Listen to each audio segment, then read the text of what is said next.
A kú déédé àsìkò yìí, kókó inú ìwé ìròyìn la mú wá fún yín láti inú àwọn ìwé ìròyìn ilẹ̀ Nàìjíríà. Orúkọ tèmi ni Ọmágbémisọ́lá Ọmọlọ́rọ̀mọdẹ̀. Adarí gbogbogbò àná fún àjọ agùnbánirọ̀ Maharaj Sigal tí ó ṣẹ̀ṣẹ̀ gba ìyọ̀ǹda kúrò lákàtà àwọn ajínigbé lẹ́yìn ọjọ́ 64 ti ṣàlàyé ìrírí rẹ̀ bí ó ti ní ìkòkò yí òun pẹ̀lú àwọn tí wọ́n jọ jí gbé ká ní ó kù ọ̀la kí àwọn gba ìyọ̀ǹda. Sigal ni wọ́n jí gbé ní ọjọ́ 5 oṣù kejì ọdún 2025 ní ìlú abínibí rẹ̀ ní ìjọba ìbílẹ̀ Bakori, ìpínlẹ̀ Katsina. Níbi ìfọ̀rọ̀wánilẹ́nuwò àná Ọjọ́bọ̀ ní ìlú Àbújá, níbi wọ́n ti ń yọ̀ǹda àwọn 19 tí wọ́n gbà kalẹ̀ fún àwọn ẹbí, ni Sigal ti ṣàlàyé lẹ́kùnrẹ́rẹ́ ìṣòro tí ó là kọjá pẹ̀lú àwọn yòókù lákàtà àwọn ajínigbé. Sigal ní ó kù ọ̀la kí àwọn gba ìyọ̀ǹda lórí òkè níbi tí wọ́n ń gbé. Lójijì ni wọ́n wò ráràrá ni wọ́n rí àwọn ìkòkò hyenas tí wọ́n ń rìn kiri wá oúnjẹ. Irú oúnjẹ wo ni wọ́n fẹ́ bí kì í bá ṣe ọmọ ènìyàn? Ó ní ọ̀pọ̀ ìgbà ni àwọn tí ó wà nínú ìgbèkùn máa ń ṣe alábàápàdé ejò àti àkekèé. Sigal ṣe àpèjúwe bí àwọn ajínigbé ṣe ń lo àwọn èèyàn pàtàkì láwùjọ tí wọ́n jí gbé fi bojú bí àwọn ológun bá ti fẹ́ ṣe ìkọlù láti ojú òfurufú, wọn á súré kó àwọn èèyàn pàtàkì àárín àwọn tí wọ́n jí gbé bóde kí ọkọ̀ ológun lè ṣekú pa wọ́n. Ṣùgbọ́n nítorí Ọlọ́run jẹ́ ọba aláàánú, ó ní NSA àti CDS náà sọ wípé àwọn tí ó dára yóò máa wà láàyè síbẹ̀. Ó ṣe ìrántí ọjọ́ tí ìbẹ̀rùbojo kan bẹ́ sílẹ̀ nígbà tí rọ́kẹ̀tì kan tí wọ́n fẹ́ fi ṣekú pa wọ́n kọ̀ láti dúgbàmù. Ó ní wọ́n fi rọ́kẹ̀tì yìí pamọ́ sí ibi tí òun ń sùn kí òun lè ríbi fi ọwọ́ kàn lọ́gán tí òun bá jí. Ṣùgbọ́n aláàánú lọlọ́run. Ó ní àwọn ajínigbé yìí ní ìgbàgbọ́ wípé àwọn òṣìṣẹ́ ológun a máa ní owó ní ìpamọ́. Ìdí nìyí tí wọ́n fi fọ́ ilé rẹ̀ pẹ̀lú àdó olóró. Ó ní àwọn ajínigbé yìí bẹ̀rù àdó olóró ju Ọlọ́run lọ. Ó ní wọn kò bẹ̀rù Ọlọ́run, wọn a tún máa sọ fún ẹni wọ́n jí gbé kí ó má pe Ọlọ́run, owó ni kó mú wá. Sigal ní ẹ̀ẹ̀kan ni àwọn ń jẹun lọ́sẹ̀ pẹ̀lú túwó dáwà nìkan. Sigal ṣe àpèjúwe ipò àìlera rẹ̀. Ó ní òun jẹ́ ẹni tí ẹ̀jẹ̀ ríru rẹ̀ kéré, hypotension. Ohun kan ṣoṣo tí wọ́n sì ń lò sí oúnjẹ wọn ni iyọ̀. Gbogbo iyọ̀ àti lúlù ti sọ òun di nǹkan mìíràn báyìí. Ó ní kí a má ní ìgbàgbọ́ wípé ìjọba nìkan ni ó lè pèsè ààbò. Èyí jẹ́ àgbájọwọ́ gbogbo ènìyàn kí ará ìlú máa pèsè ìròyìn tó ṣe é fọkàn tẹ̀ nítorí àwọn agbófinró kì í ṣonídán láti mọ gbogbo ohun tó ń lọ láwùjọ láti lè tètè gbé ìgbésẹ̀. Former Deputy Head of Mission ní Pretoria, orílẹ̀-èdè South Africa, Ambassador Gideon Yohana, tí òun náà wà lára àwọn tí wọ́n gbà kalẹ̀ lákàtà àwọn ajínigbé náà, fi ìdùnnú rẹ̀ hàn sí ọ́fíìsì National Security Adviser, Chief of Defence Staff àti àwọn agbófinró yòókù fún akitiyan wọn láti gba ìyọ̀ǹda. Ó fi ìmoore hàn sí àtìlẹ́yìn ìjọba àpapọ̀ bí ó ti fìdí ẹ̀ múlẹ̀ àlékún ètò ààbò káàkiri ìpínlẹ̀ pẹ̀lú Zamfara, Sokoto, Katsina àti Niger. Ẹ̀kúnrẹ́rẹ́ ìròyìn wà nínú ìwé ìròyìn Punch tó jáde lónìí. Bí ayẹyẹ ìgbadé Aláàfin Ọ̀yọ́ 54 Ọba Hakeem Ọwọ́adé yóò ṣe wáyé lọ́la ọjọ́ 5 oṣù kẹrin ọdún 2025, ìjọba ìpínlẹ̀ Ọ̀yọ́ ti mú ètò ààbò le daindain pẹ̀lú bí wọ́n ṣe darí ẹ̀ṣọ́ aláàbò káàkiri orígun ìlú Ọ̀yọ́ àti agbègbè rẹ̀. Ọba Ọwọ́adé tí wọ́n ṣe àgbékalẹ̀ ọ̀pá àṣẹ fún ní ọjọ́ 13 oṣù kínní ọdún 2025 nínú ọ́fíìsì gómìnà ní ìlú Ìbàdàn ni ó di ọba lẹ́yìn ìpapòdà Ọba Adéyẹmí. Ọjọ́ Àbámẹ́ta tí ó kọjá, ọjọ́ 19 oṣù kẹta, ni ọba tuntun yìí parí gbogbo ètùtù tí a mọ̀ sí orò ìpèbí. Ayẹyẹ ìgbadé yóò wáyé ní Olivet Baptist High School, Ọ̀yọ́ níbi tí wọ́n ti ń retí kí gómìnà Ṣèyí Mákindé darí àwọn èèyàn jàǹkàn-jàǹkàn láwùjọ àti lórílẹ̀-èdè. Ibi ayẹyẹ yòókù tí wọ́n fẹ́ lò ní Ládìgbòlú Grammar School, Durbar Stadium, Ọba Lámìdí Adéyẹmí Mini Stadium àti ààfin Aláàfin Ọ̀yọ́. Lára àwọn tí wọ́n ń retí níbi ayẹyẹ láti rí Prime Minister Canada Justin Trudeau, ambassador láti orílẹ̀-èdè 4 ọ̀tọ̀ọ̀tọ̀, àwọn ọmọ bíbí ìlú Ọ̀yọ́ tí wọ́n lé nígbà tí wọ́n fi ilẹ̀ Canada ṣebùgbé, àwọn lọ́balọ́ba, ọ̀tọ̀kùlú ìlú àti àwọn òṣìṣẹ́ ìjọba. Ètò ààbò ti dúró pẹ̀lú ọkọ̀ ìpàráàrò káàkiri agbègbè Ọ̀wádé, Jábàtà, Akẹ̀sán, Ìsàlẹ̀ Ọ̀yọ́, Ẹlẹ́kàrà àti bẹ́ẹ̀ bẹ́ẹ̀ lọ. Ọ̀gá ọlọ́pàá kan fìdí ẹ̀ múlẹ̀ wípé wọ́n tún ti da àwọn òṣìṣẹ́ ọlọ́pàá síta sí i láti dènà ìtàpá sí òfin nígbà ayẹyẹ. Bẹ́ẹ̀ làwọn ilé ìtura náà fìdí ẹ̀ múlẹ̀ wípé gbogbo yàrá ni wọ́n ti gbà kalẹ̀ pátápátá nítorí àwọn àlejò tí wọ́n ń retí fún ayẹyẹ. Ẹ̀kúnrẹ́rẹ́ ìròyìn wà nínú ìwé ìròyìn Punch tó jáde lónìí. Ààrẹ ilé-ìgbìmọ̀ ìjọba àpapọ̀ Godswill Akpabio ti ṣẹ́ kanlẹ̀ ẹ̀sùn tí Sínátọ̀ Bùgún Kogi Natasha Akpoti-Uduaghan fi kàn án wípé ó ń pètepèrò àti ṣekú pa á. Ó ní irọ́ tí kò lẹ́sẹ̀ ńlẹ̀ ni. Nínú àtẹ̀jáde òní láti ọwọ́ amúgbálẹ́gbẹ̀ẹ́ rẹ̀ Eseme Eyibo ni ó ti ní ẹ̀sùn yìí kò lè tún irun kankan lára òun bí ó ti fi àfojúsùn rẹ̀ hàn sí ojúṣe rẹ̀ sí orílẹ̀-èdè àti ìlànà òfin.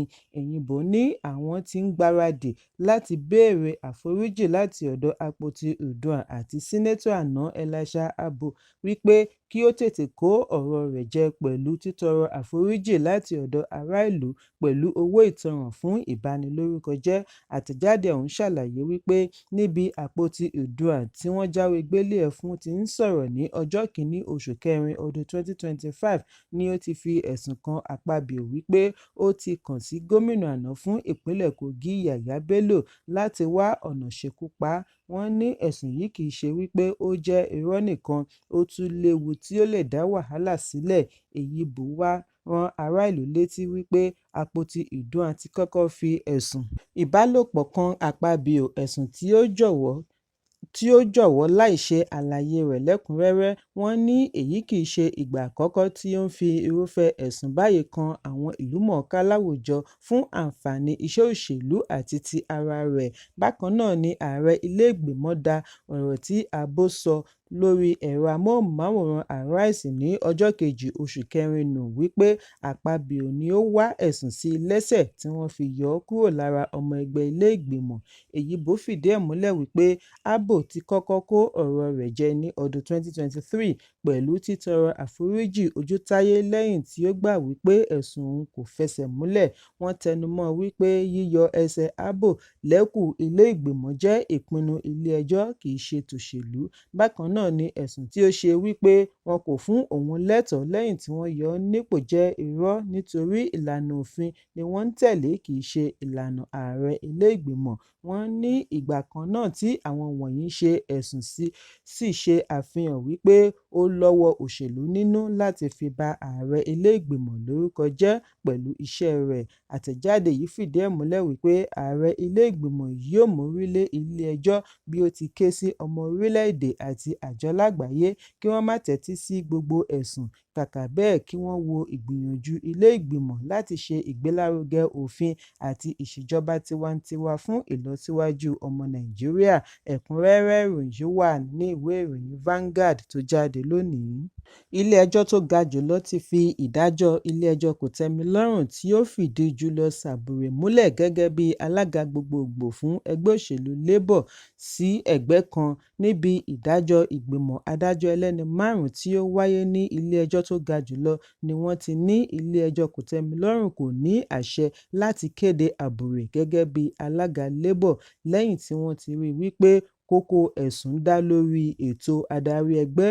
Wọ́n fìdí ẹ̀ múlẹ̀ wípé tipẹ́tipẹ́ ni sáà Sabure ti tẹnu bepo bí wọ́n ti ní ẹ̀sùn tí Sínátọ̀ Esther Nenadi Usman àti ẹnìkan pè lẹ́sẹ̀ ńlẹ̀ wọ́n wá tẹ̀síwájú láti da ẹ̀sùn tí Abure pè nù wípé kò fìdí múlẹ̀. Ẹ̀kúnrẹ́rẹ́ ìròyìn ṣì wà ní ìwé ìròyìn Vanguard tó jáde lónìí. Agbẹnusọ àná fún ẹgbẹ́ àwọn àgbààgbà ẹkùn àríwá NEF dókítà Baba Ahmed ti kọ̀wé fi ipò sílẹ̀ kúrò ní ipò olùbádámọ̀ràn sí ààrẹ Bọ́lá Tinubu. Ìròyìn jábọ̀ lánàá wípé orísun ìròyìn láti ọ́fíìsì ààrẹ ní láti ọ̀sẹ̀ méjì ni Baba Ahmed ti kọ̀wé fi ipò sílẹ̀ láì ṣe àwáwí kankan lórí ìdí tí ó fi kọ̀wé fi ipò sílẹ̀. Ó kàn tọ́ka wípé òun nìkan ni ó yé on personal ground, ṣùgbọ́n wọn kò tíì lè fìdí ẹ̀ múlẹ̀ bóyá ọ́fíìsì ààrẹ tẹ́wọ́ gba ìwé ìkọ̀wé fipò sílẹ̀ rẹ̀. Ipò Baba Ahmed gbọ̀nà ọ̀tọ̀ lẹ́yìn tí ó ní àwọn tí wọ́n yàn nípasẹ̀ òṣèlú láti ẹkùn àríwá ò gbọdọ̀ dákẹ́ bí ẹnikẹ́ni bá fẹ́ tì wọ́n gbọ̀ngbọ̀n lẹ́nu ìṣèjọba ààrẹ Bọ́lá Tinubu. Èsì yìí ń wáyé lẹ́yìn tí Baba Ahmed bu ẹnu àtẹ́ lu ìyọnípò mínísítà agbèfọ́ba Bello Matawalle kúrò nínú ẹgbẹ́ NEF lẹ́yìn tí ẹgbẹ́ yìí ṣe ẹ̀sùn wípé ẹkùn àríwá ṣe àṣìṣe pẹ̀lú bí wọ́n ṣe dìbò yan Tinubu ní ọdún 2023. Ẹ̀kúnrẹ́rẹ́ ìròyìn wà ní ìwé ìròyìn Daily Post tó jáde lónìí. Gómìnà ìpínlẹ̀ Èkìtì Bíọ́dún Oyèbánjí ti bojú àánú wo ẹlẹ́wọ̀n 31 káàkiri ọgbà ìwàtúnṣe níbi ìpàdé pẹ̀lú àwọn akọ̀ròyìn tí ó wáyé ní ìlú Adó ní Attorney General àti Kọmíṣánná fún ẹ̀ka ìdájọ́ àgbà Mòfin Dáyọ̀ Àpáta ti sọ wípé gómìnà bu ọwọ́ lu ìgbésẹ̀ yìí gẹ́gẹ́ bí ìlànà òfin pẹ̀lú ìmọ̀ràn láti State Advisory Council on Prerogative of Mercy. Àpáta ní ìgbìmọ̀ yìí ṣe àgbéyẹ̀wò àwọn tí wọ́n ti dájọ́ ikú fún pẹ̀lú àwọn tí wọ́n ṣe ẹ̀wọ̀n fún oríṣiríṣi ẹ̀sùn ní ìpínlẹ̀ Èkìtì, Àpápá ìpínlẹ̀ Èkó, Abẹ́òkúta ìpínlẹ̀ Ògùn àti ọgbà ìwàtúnṣe ìlú Adó Èkìtì. Nínú àwọn 453 ẹlẹ́wọ̀n tí wọ́n ṣe àgbéyẹ̀wò wọn ni wọ́n ti mú 29 tí ìwà wọn dára tí wọ́n tún lè dá sí ìdàgbàsókè láwùjọ tí wọ́n bojú àánú wò. Attorney General ṣàlàyé wípé 2 nínú wọn gba ìyọ̀ǹda pátápátá, 5 nínú wọn ni wọ́n yí ẹjọ́ ikú wọn sí ẹ̀wọ̀n gbére, 2 tí wọ́n gba ẹ̀wọ̀n gbére ni wọ́n yí sí ẹ̀wọ̀n ọdún 5 àti 10 nígbà tí àwọn 18 tí ẹ̀wọ̀n wọn kù oṣù 6 ni wọ́n yọ̀ǹda pátápátá lójú ẹsẹ̀. Ẹ̀kúnrẹ́rẹ́ ìròyìn wà nínú ìwé ìròyìn Daily Post tó jáde lónìí. Ẹlẹ́wọ̀n kan ni a gbọ́ wípé ó ṣekú pa ìyàwó rẹ̀ tí ó wá kí i nínú ọgbà ẹ̀wọ̀n ní ìlà-oòrùn orílẹ̀-èdè Jámánì gẹ́gẹ́ bí ìròyìn ṣe jábọ̀ lónìí. Ìṣẹ̀lẹ̀ yìí wáyé lánàá Ọjọ́bọ̀ nínú ọgbà ẹ̀wọ̀n Burg ní Magdeburg, ìwọ̀-oòrùn Berlin. Ẹlẹ́wọ̀n ẹni ọdún 37 ni a gbọ́ wípé ó wà ní yàrá ìgbàlejò tí wọ́n ṣe àgbékalẹ̀ fún àwọn ẹlẹ́wọ̀n tí ẹ̀wọ̀n wọn pẹ́. Lẹ́yìn èyí ni wọ́n bá òkú ìyàwó rẹ̀ bí àwọn abániṣẹ́jọ́ ṣe bẹ̀rẹ̀ ìwádìí ẹ̀sùn ìpànìyàn homicide. Ẹ̀kúnrẹ́rẹ́ ìròyìn wà nínú ìwé ìròyìn Vanguard tó jáde lónìí. Kókó inú ìwé ìròyìn tòní kò ní jù báyìí lọ. Ẹ pàdé mi ní ìrọ̀lẹ́ fún àkọ́tún ìròyìn. Kí a tó lọ, ẹ má ṣaláì fi àkíyèsí yín ránṣẹ́ kí ẹ sì bá wa subscribe sójú náà wa lórí YouTube kí kókó inú ìwé ìròyìn lè máa tẹ̀ yín lọ́wọ́ ní kíákíá.